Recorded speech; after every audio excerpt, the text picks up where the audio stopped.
नेहा, पुढची एंट्री सांग ना. नेहा,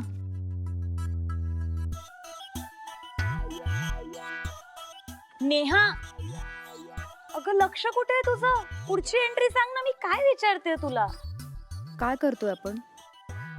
हे बघ, मला माहितीये तुझ्या आयुष्यात अचानक खूप उलाढाल झाली, पण याचा अर्थ आपण एंट्री चुकवायची का? नाही ना, हे डेडलाईनचं काम आहे ना नेहा. अगं बघता बघता दिवस संपेल आणि आपण इथे एंट्रीज टॅली करत राहू. तुला काम कम्प्लीट करायचं नाहीये का? हा प्लीज मला जरा पाणी दे. हे काय बॅग कसली आहे? ओ, इथूनच डिरेक्टली बाहेर जायचा प्लॅन आहे वाटतं. काय बोलतेस? असं काही नाहीये. की असं काही नाही. नाही सोडणार, तू जोवर सांगत नाही मी नाही सोडणार. सांगते सांगते सांगते, सोड. सांग. डिनर डेटला जायचं. बोल. Dinner day. वाव, किती सगळं फास्ट फास्ट होतं यार नेहा तुमचं. Very good. मला इथे भीती वाटते आणि तू काय बोलतेस? कसली? अगं मी असं पहिल्यांदाच असं मला कळत नाही म्हणजे. एक मिनिट, साधी डिनर डेटच आहे ना? अगं बघ एवढी काय घाबरतेस? आणि आता याची सवय करून घे. अशा डिनर डेट होतच राहतील. गप्प बस. तू ना उगाच टेन्शन घेऊन बस.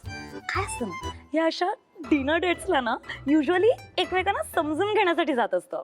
सो तू अशी नर्वस होऊ नको. तिथे जाऊन उगाच बडबड करू नकोस. पहिली गोष्ट. आता जायचं असं छान बसायचं.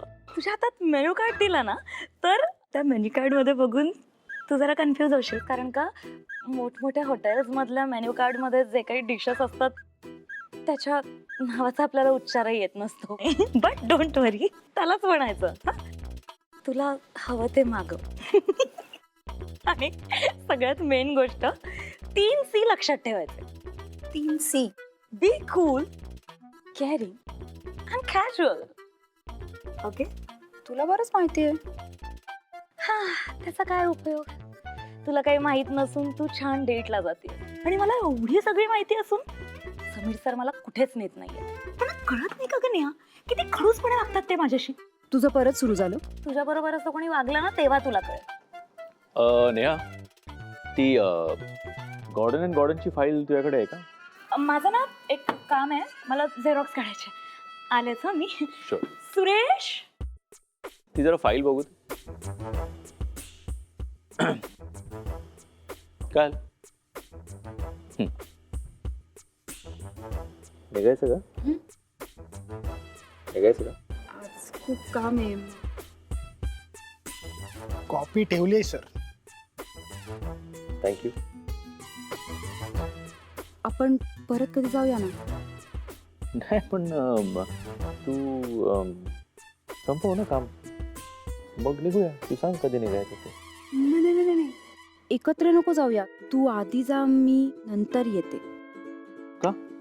हा, थंड होईल सर कॉपी. घेतोय मी कॉफी. हे बघ, तसं बरं दिसत नाही ना. म्हणजे तू आधी जा, मी नंतर येते. ऑफिसमध्ये कळेल ना. आणि खूप काम आहे. ठीक आहे, रिलॅक्स.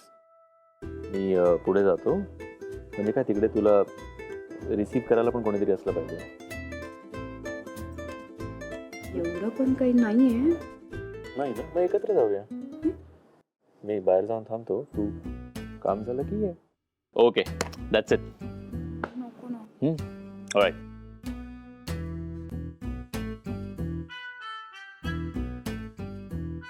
काय बोलायचंय ते लक्षात आहे ना? ओके.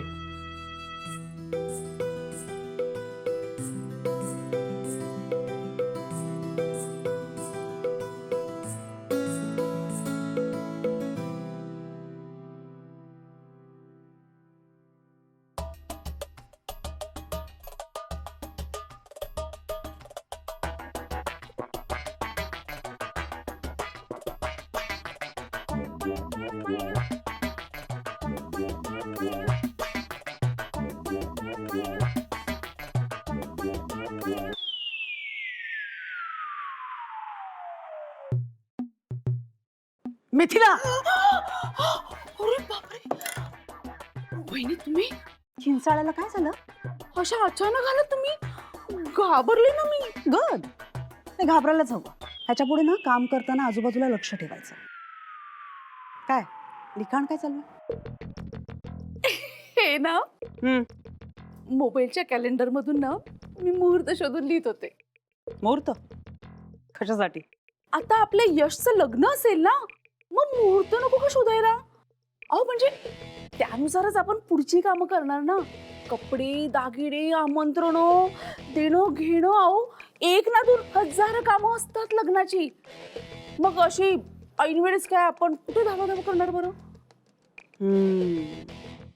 वा एकदम कामाला लागलीस तू. मिथिला हो हो म्हणजे तुमच्या एकटेवर पडायला नको ना म्हणून. आपण लग्नाची बोलणी करायला कधी जाणार हो? बोलणी इतक्यात? लग्न यशचं पण गुडघ्याला बाशिंग बांधून तू उतावळ झालीस असं का वाटतं मला? म्हणजे कम ऑन मिथिला चल रिलॅक्स. आता कुठे त्यांच्या प्रेमाला सुरुवात झाली. त्यांच्या प्रेमाचा गोडवा थोडा मोरू देत.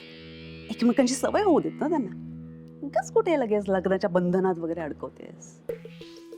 त्यांना थोडं एन्जॉय करू देत ना.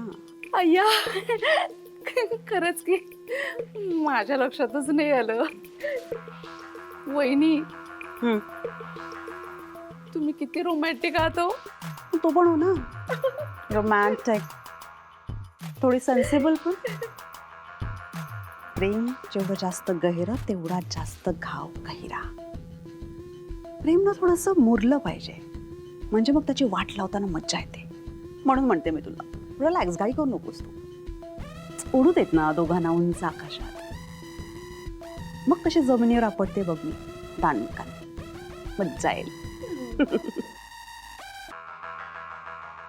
अरे देवा आता ह्या मुहूर्तांचं काय करायचं मी?